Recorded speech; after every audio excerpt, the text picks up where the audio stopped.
should have all you guys stand up and show what trick you guys can do with your bodies and stuff. Maybe you can. All right. So I got to share something with you today. About 2 weeks ago, Brady was playing baseball over in Waverly, and Brady pitches a lot on his team. And so he was out there on the mound and he was pitching. And Waverly, when they have ball games over there, they like to use, for the baseball games anyway, they like to use baseball players for Wartburg as their umpires, which is great. Gives them something to do, gives them a summer job, right? We get paid however much it is per game, whatever, to become an umpire. So these college guys were umpiring the game, and the guy behind the plate and I could tell that as Brady was pitching that first inning, he was really struggling, and he was really frustrated. And as a parent, if your kid pitches, you know what I mean too. Because I'm sitting there and I'm wiggling in my chair because I'm getting frustrated and with him as well, because that strike zone was really, really small. And by the time it came around to the second inning, it was like trying to throw a quarter into a can. And I could tell Brady was really, because he's very mild-mannered, very easygoing, and I could tell he was just really, really getting upset. And so I was getting a little bit upset. But I said, man, I'm not gonna say anything. I'm gonna be above reproach. I'm not gonna even throw anything out there, right? And out of nowhere, here's this lady sitting right behind the backstop. And just out of nowhere, she yells out, "This isn't college. The strike zone is from the chest to the knees, not the belt line to the knees." And I don't know who this lady is. But Brady's got some guys on his team that are from other towns because they don't have a 13 and 14-year-old age group team, so they're playing on his team. So I leaned over to the parent to my left there and I said, "Who is that woman?" And then she leans back and tells me, "That's Mason's mom." And so I leaned back over to her and I said, "I love her." No, I just needed to get that off my chest. But anyway, no. But the point of the story is, and it's like anything with us parents, if you wrong my child, you wrong me. It doesn't matter if you take me out to lunch. It doesn't matter if you want to buy me presents. It doesn't matter if you want to praise my holy name, right? That's just a joke, okay? But it doesn't matter. If you wrong my kid, then you wrong me. Okay, moms, can I get an amen here? Right? Right, moms? If somebody wrongs your kid, we got an issue, right? Dads, how about you? Can I get an amen from you guys, huh? Right? Amen. It's the same for us too. Let's be honest about it, right? You wrong my kid, you wrong me. Now, the opposite is also true. If you do right by my child, then you do right to me. You will become someone that I will always remember. Someone I will speak well of to others. Someone whose holy name I will always praise, right? Okay, I just had to get that off my chest. Now we'll get into the sermon here, and the message. So we're on our brand new series, Andy Stanley's brand new series. And last week I gave you the first part of that called Letting Go. And you can go to his website there, this church's website, northpoint.org, northpointministries.org, and you can look up and watch the rest of this and check it out if you want for yourself. But let's get back on track and let's talk a little bit, go back to the message last week a little bit, just to summarize it up and get us going forward again here. Because we were talking about last week letting go. We were talking about letting go because we're still holding on to things that hold us back as a church. And we talked about temple mentality, temple things. We'll talk about that here a little bit later on. Temple thinking has made the church resistible. It's made the church resistible. Most of the things that people outside the church, unchurched people, people that we're trying to reach, most of the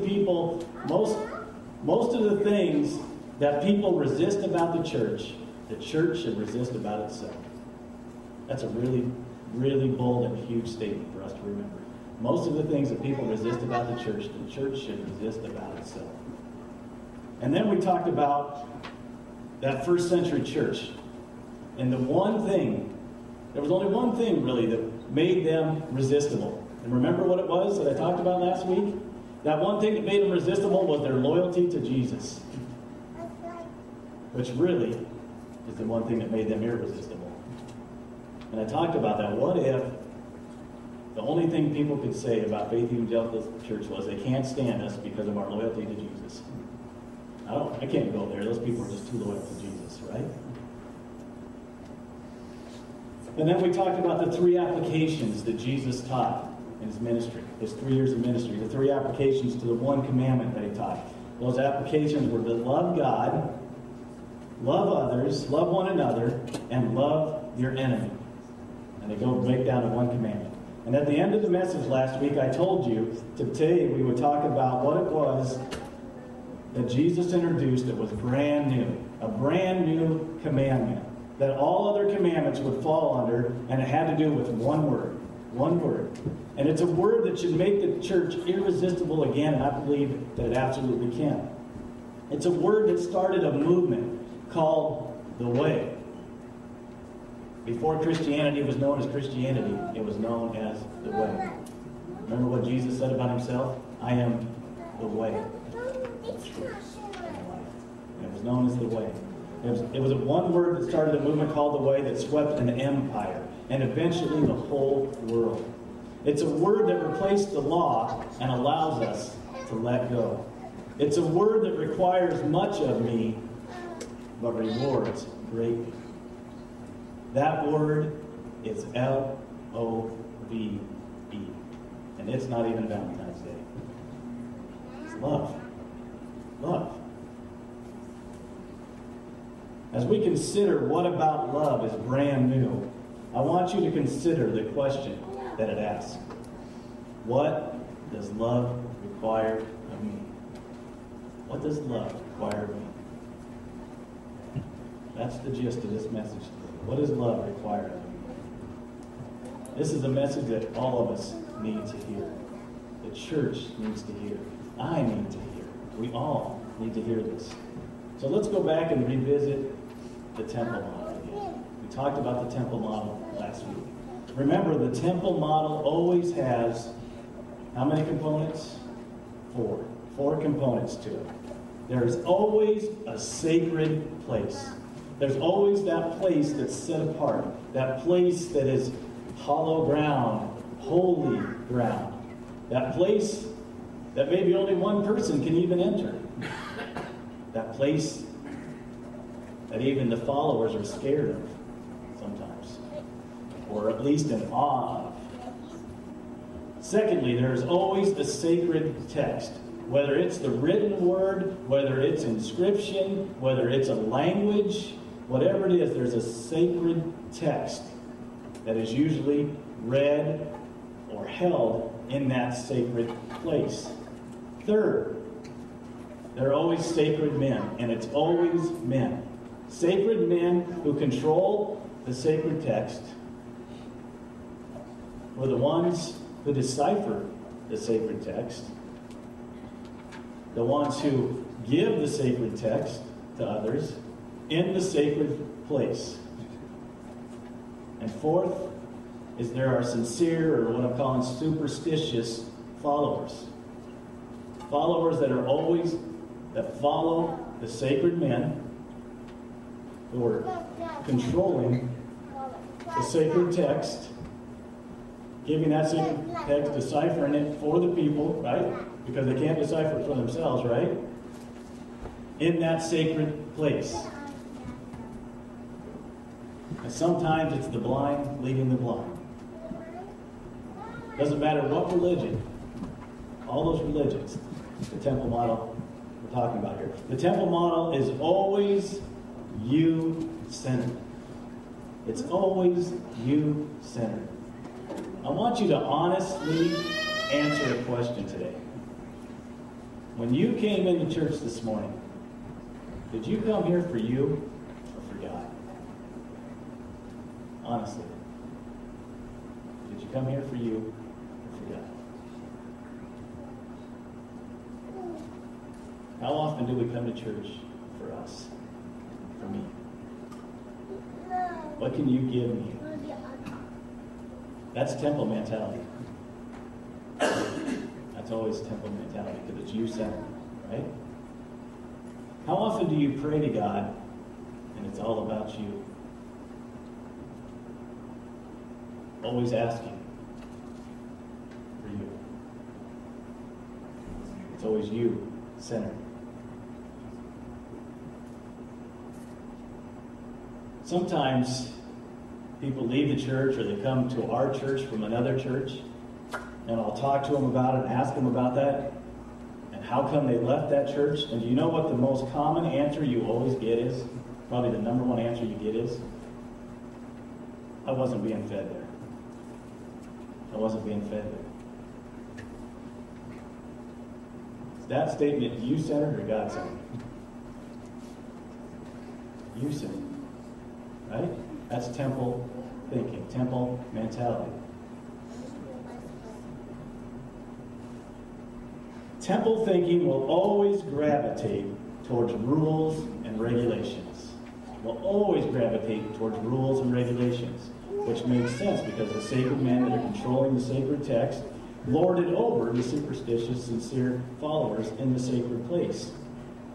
But it'll always gravitate towards rules and regulations. I want to give you a great scriptural example of that.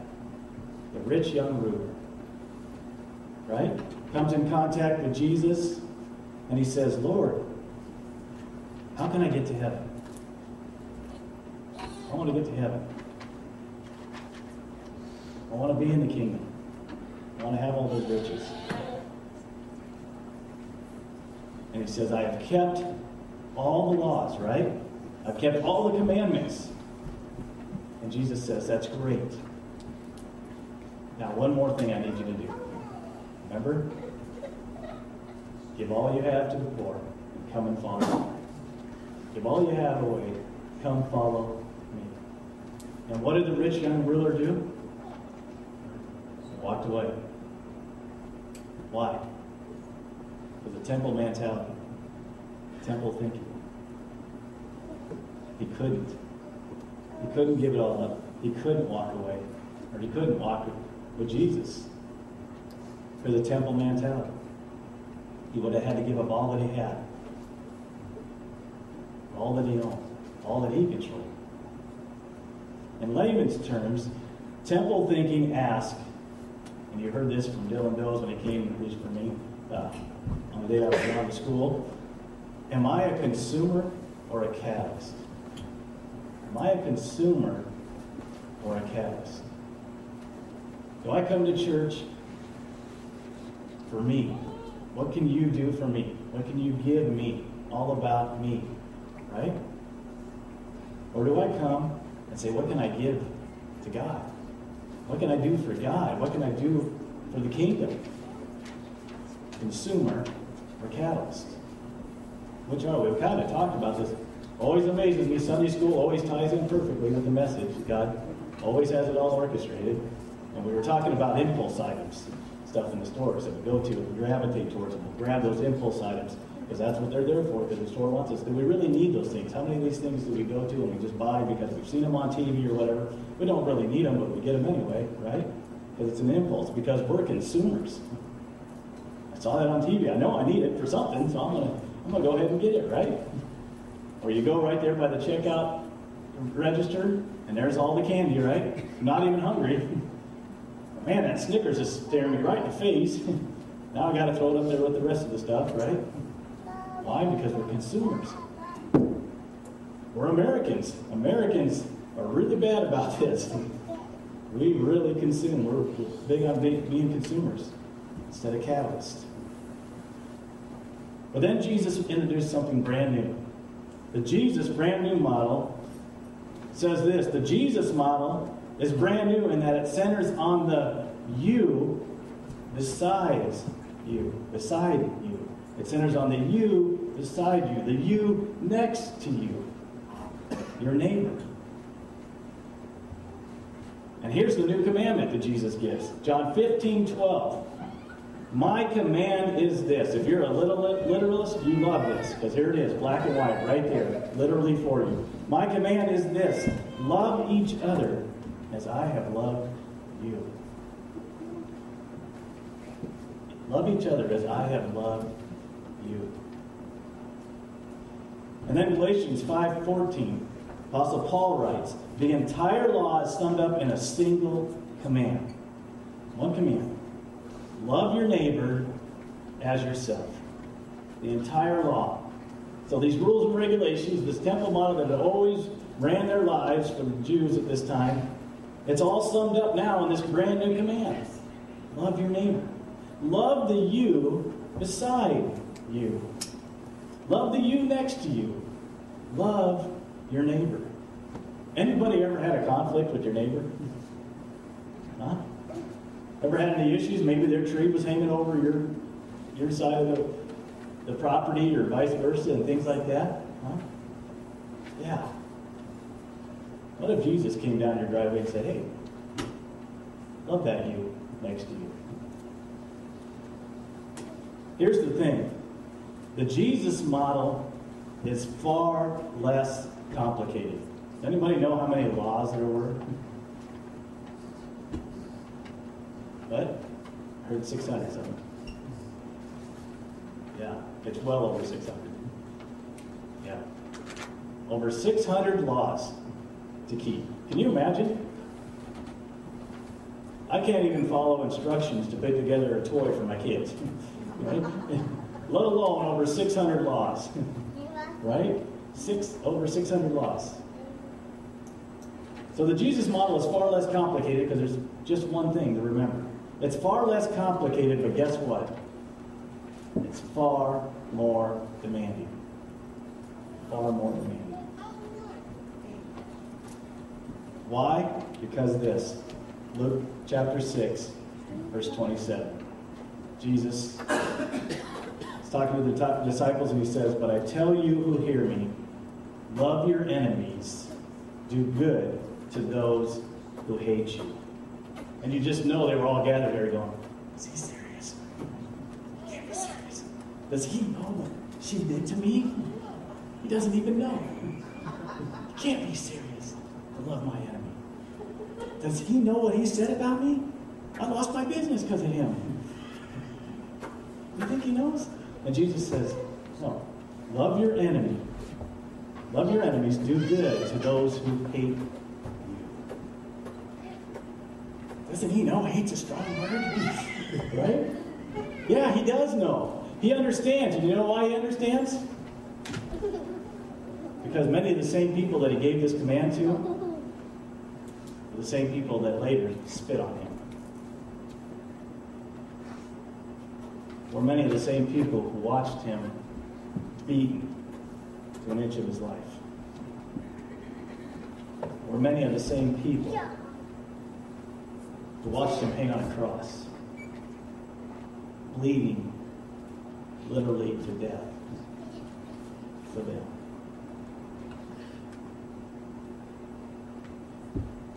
And many of the same people who heard him say, as he hung ready to take his last breath, of all the things he could have said, he says, forgive them, Lord, for they know not what they do. Yeah, he gets it. He gets it. He understands. He knows. He knows what she said about you. He knows what she did to you. He knows what that guy did to you to cause your business. You don't. He knows. Luke 6:36 then goes on and says, be merciful just as your Father is merciful. But Lord, you didn't have to be that merciful with me. I've always been a good boy, right? I was known as a goody two-shoes, right? So do you want me just to be as merciful as you had to be to me, or more? No, you know what we do when we start talking like that? We're back to temple mentality. We're lifting ourselves up higher than others. Be merciful as your Father is merciful. The same Father who forgave you for all your sins. Everything. When you ask for that you had ever done, that you had ever committed. Be merciful, just as He is merciful. Maybe sometimes we just need to think about and remember how merciful our Father has been with us. The Jesus model says that I need to love those who wrong my kids. But seriously, that umpire man, his stretching was only that big. Can I just love him that big? No. Love those who wrong my kids. But then they wrong me too. The Jesus model says I need to love that boss I can't stand. Anybody have a boss they can't stand? Okay, I didn't think anybody's going to admit it. Right? Or someone in the workplace that just really gets under your skin and drives you nuts. Or maybe somebody that's trying to get your job. The Jesus model says, love them. The Jesus model says I need to love that family member who I haven't spoken to in years because of some kind of conflict that's happening. The Jesus model causes me to ask a brand new question in the circumstances of my life. It causes all of us to ask a brand new question in the circumstances of our life. And that is, what does love require of me? What does love require of me? You see, the church is resistible today because we don't ask this question. We don't ask this question. So those unchurched people, those people we're trying to reach, those ones that we think we can't love, they think we're judgmental because they know what we stand against, but they don't really know what we stand for. We talked about judgment in Sunday school this morning. You know what the Scripture says about judgment? Woe to you who judges another one and about the sawdust in their eye when you have a plank in your own. Right? They think we're hypocrites because they don't see any difference in us than they see in them, in the world. And they're right. Because if they don't see any change and they don't see any difference, they're probably right. They don't see what should be the hallmark of any and every single Christian. Do you know what that hallmark is? That we love one another. That we love one another. Kind of goes back to what happened with the early church. Why were they so irresistible? Why did they grow? Why did God add to their number daily? Because they loved one another, and the only fault they had, according to the world around them, was that they were loyal to Jesus. What is wrong with these crazy people? It's like a love fest. It's just disgusting, right? And they love and they're loyal to Jesus, who gave them this one commandment: love one another. So I want to go back to the story that I started with about the baseball game and ask, how do you think the Father feels when we wrong one of His kids?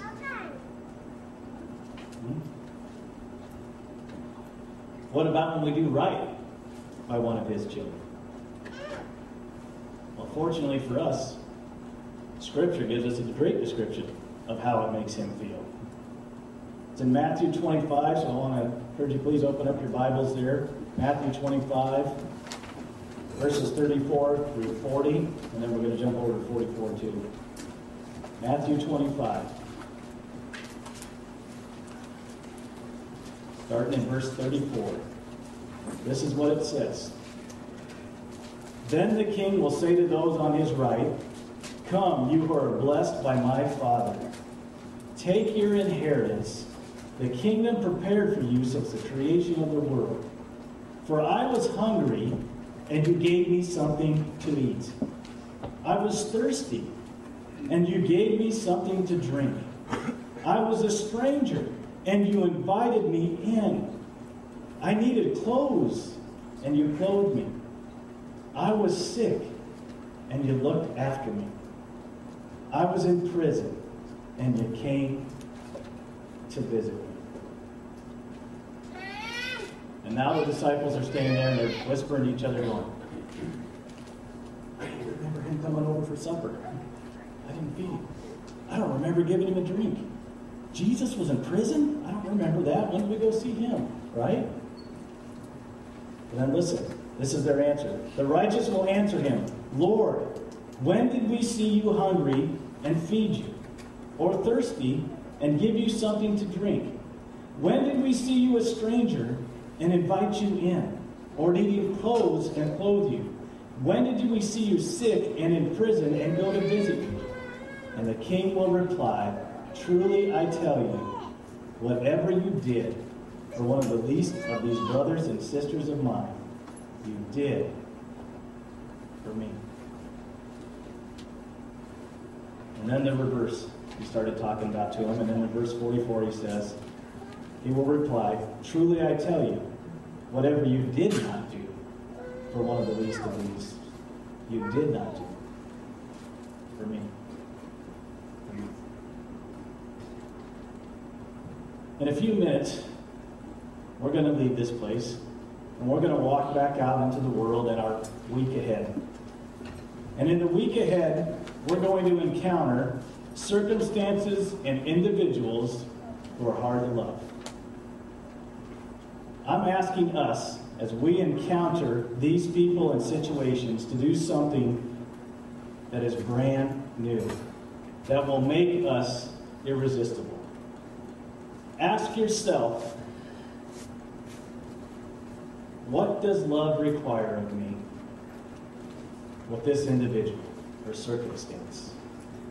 And then answer the question with your action. For some of us, that'll be really hard because we'd rather react before we think about it, right? Ask yourself, if it's somebody that you struggle with or it's a circumstance that's really tough, just interject that. Take a moment, just a second, and say, what does love require of me in this moment? And then answer that question with your action. If we do this, then I'll guarantee you that we will become irresistible once again. Jesus said, by this, everyone will know that you are my disciples, if you love one another. If you love one another. What does love require of you and me this week? Not just this week. From now on, forevermore. Because if we can get this question in our head, then we can get it to travel probably 9 or 11 more inches to our heart. And if we can get it written upon our heart, I guarantee you it will change everything. It will change this church. It will change you as an individual. It will change your family. It will change our communities. It really will. Because it, and how do I know that? Because it changed the whole world and swept the whole world as the way of Christianity. Because they loved one another. And their only fault was their loyalty to Jesus. So let's be loyal to Jesus and ask that question. What is love required of me?